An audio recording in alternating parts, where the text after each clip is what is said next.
En projet IMO, regardez votre programme avec Nice Properties, votre partenaire immobilier depuis 1989 sur la Côte d'Azur.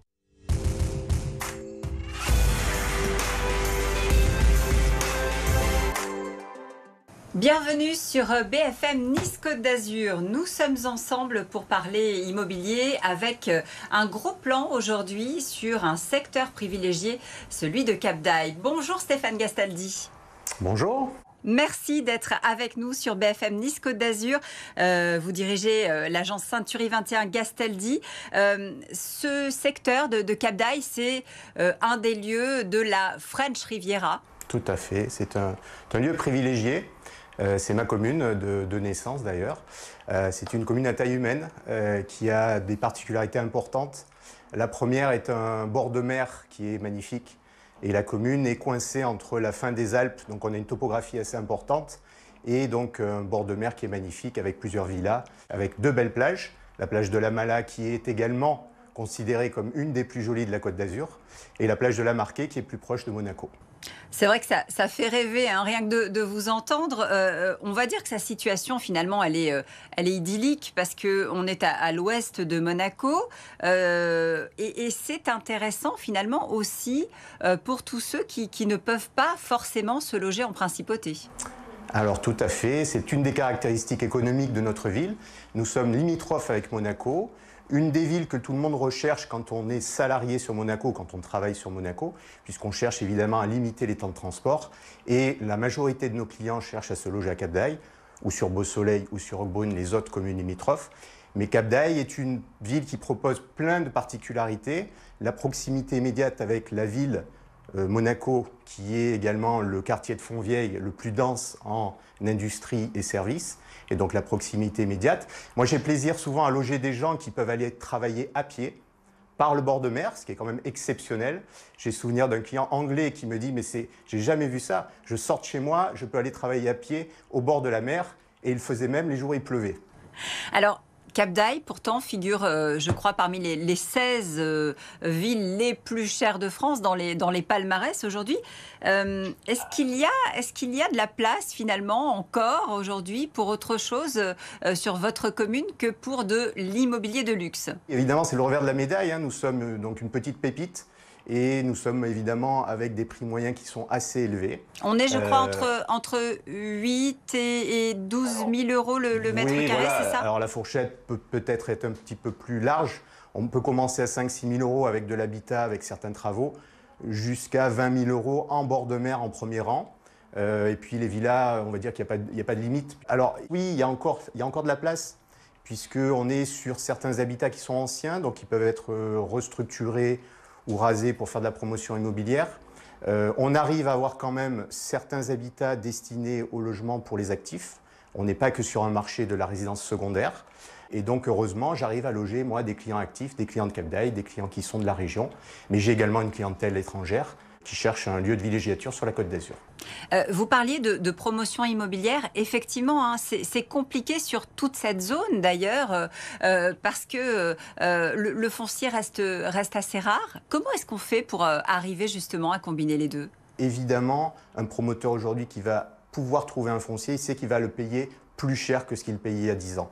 Ceci étant, il va pouvoir tourner ce qu'on appelle son bilan économique en proposant des prix de vente évidemment dans la fourchette haute, mais avec des prestations de qualité. On a la chance sur Cap d'Aille et sur notre région d'avoir souvent une vue exceptionnelle, donc ce qui également nous permet d'être dans la position d'un marché haut avec des prix hauts. Et en règle générale, on fait tourner un bilan économique grâce à cela, même si le foncier va devenir évidemment aujourd'hui de plus en plus cher. Il y a des quartiers qui sont aujourd'hui plus prisés que d'autres.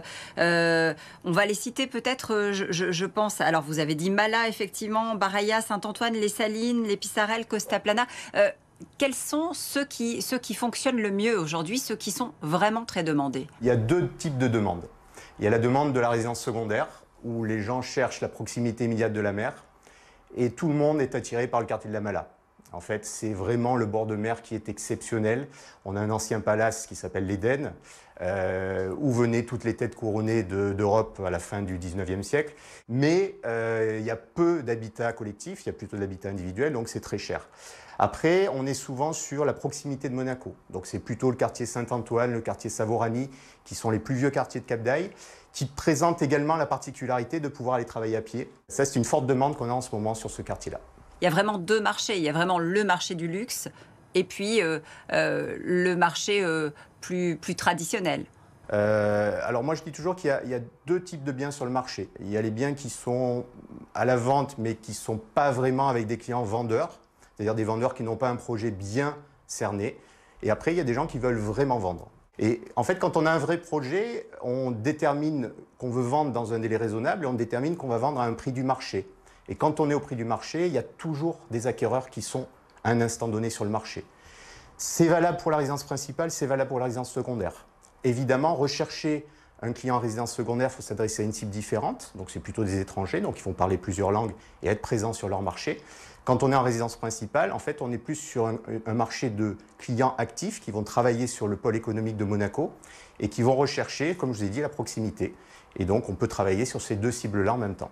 Vous parliez il y a un instant de la clientèle étrangère. Est-ce que vous avez ressenti une sorte de coup de frein ou un peu plus d'attentisme peut-être après le déclenchement du conflit en Ukraine? Je fais évidemment référence à tous les biens qui sont détenus par des propriétaires russes. Moi, je n'avais pas cette clientèle, donc je n'ai pas vu de frein. À l'inverse, c'est l'effet un petit peu de la guerre, comme dans toute situation de crise. Moi, je vois des clientèles étrangères et françaises qui réinvestissent dans l'immobilier parce que c'est une valeur refuge. Mon petit doigt m'a dit qu'il y a beaucoup d'étrangers, notamment qui viennent d'Europe du Nord. Est-ce que c'est le cas? Tout à fait, oui, tout à fait. Alors, c'est une des particularités de la Côte d'Azur, et pas forcément de Cap d'Aille. C'est lié à la libéralisation de l'espace aérien et aux compagnies low cost. Et petit à petit, ça fait boule de neige. Et il y a eu une communauté scandinave qui s'est créée à Cap d'Aille et qui fait la mixité de notre population sur notre belle commune.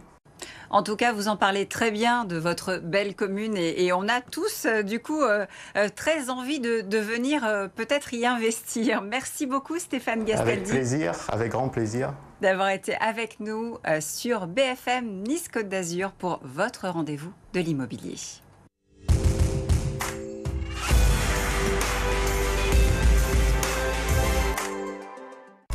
Vous avez regardé Azur Immo avec Nice Properties, votre partenaire immobilier depuis 1989 sur la Côte d'Azur.